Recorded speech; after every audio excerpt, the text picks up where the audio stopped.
চুলায় বসায় দিছি একটা কড়াইটা গরম হয়ে গেছে। হ্যালো বন্ধুরা, আসসালামু আলাইকুম। আশা করি সবাই ভালো আছেন। আলহামদুলিল্লাহ, আল্লাহর রহমতে আমরা সবাই ভালো আছি। কড়াইটার মধ্যে এখন দিয়ে দেব কিছু শুটকি, কাসকি মাছের গুঁড়া শুটকিটা দিয়ে দিব। আমি একদম জালটা কমায় রাখছি যাতে সুন্দর করে মসমসা ভাজা হয়ে যায়। বেশি চুলাটা বাড়ায় দিলে তিতা হয়ে যায়, পুইরা দেব, পুইরা গেলে তিতা লাগবে, সেজন্য কম আছে একটু ভাজা নিব।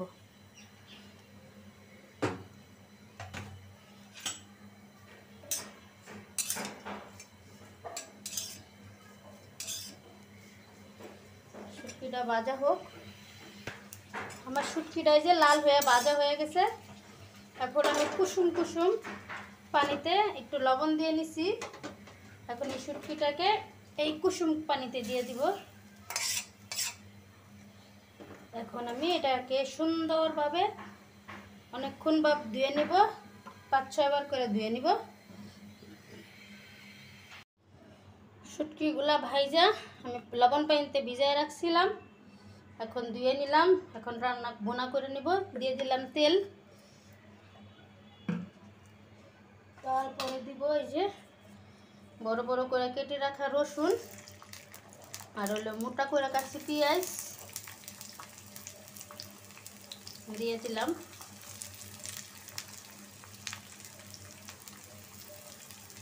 দুই ফালি কাঁচা মরিচ দিলাম। এখন এটারে একটু ভাজা নিব, বাদামি রং করে নিব,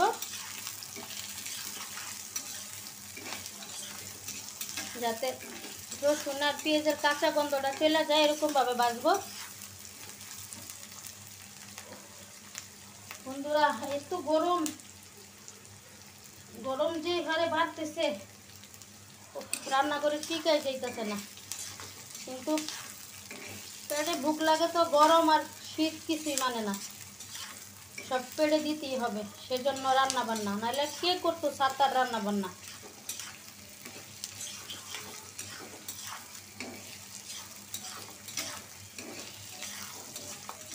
ওকে বন্ধুরা, পেঁয়াজটা ভাজা হোক।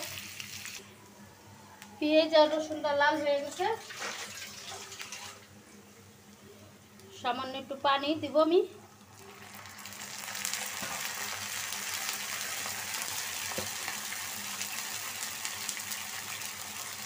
লবণ, স্বাদ মতো লবণ দিয়ে দিলাম। গুঁড়া মশলা, ধনিয়ার গুঁড়া,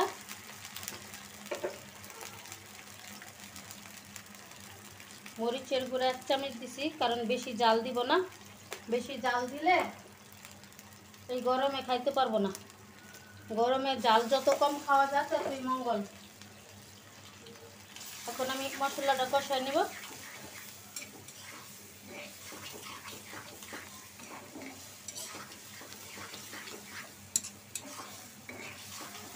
আহা,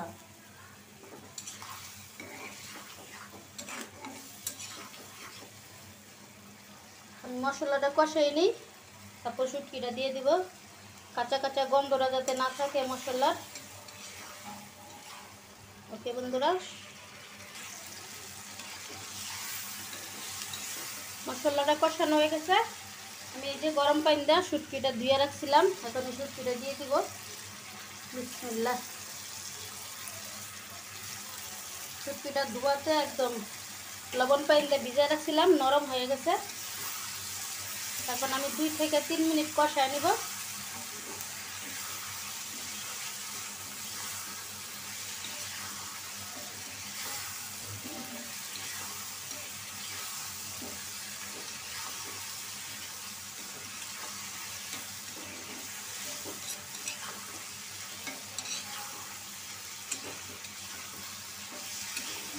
তিন মিনিট কষানো হয়ে গেছে। এখন আমি অল্প পানি দিয়ে দিব।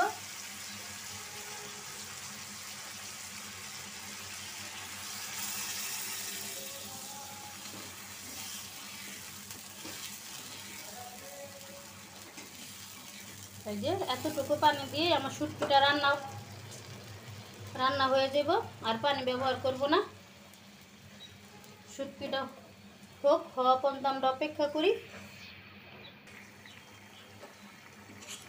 আমার শুটকিটাই পর্যায়ে, মানে পুরাপুরি হয় নাই।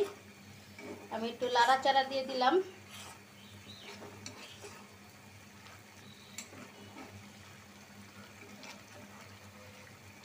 আর 10 মিনিট রান্না করে নিব।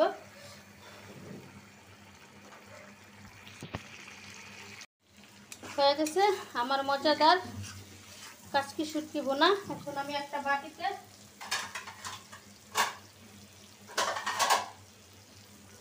নামায় নিব।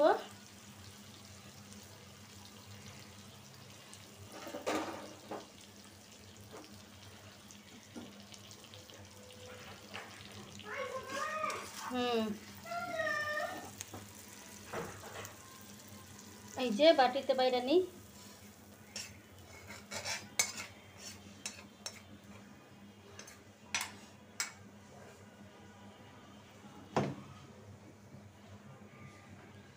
দেখতে কত সুন্দর হয়েছে কালারটা।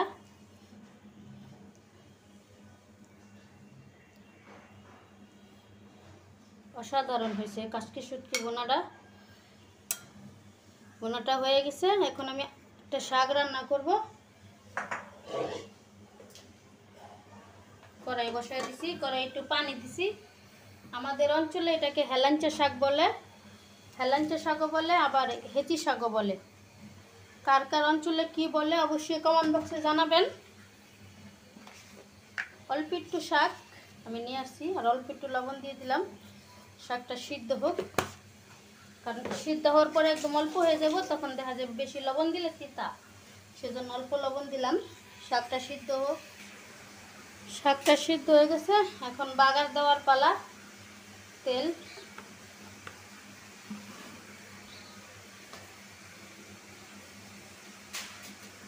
পেঁয়াজ, রসুন, কাঁচামরিচ সব দিয়ে দিলাম।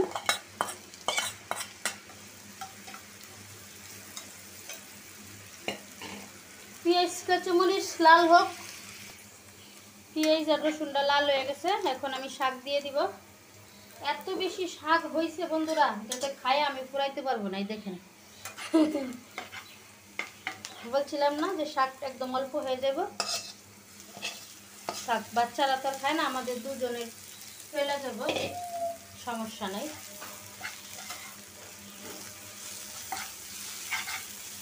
শাক ভাজিটা পুরো জর্জরা হয়েছে, পাঁচ শাকের মতো।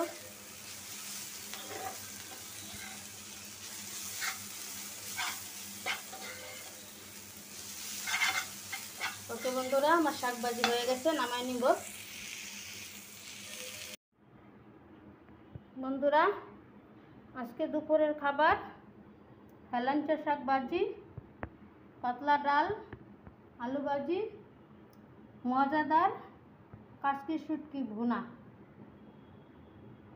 আল্লাহর কাছে শুকরিয়া জানার ভাষা আমার নাই, কারণ আজকের খাবার উনি জোগাড় করে দিয়েছে।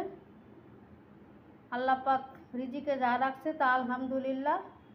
সকলে ভালো থাকবেন। খোদা হাফেজ।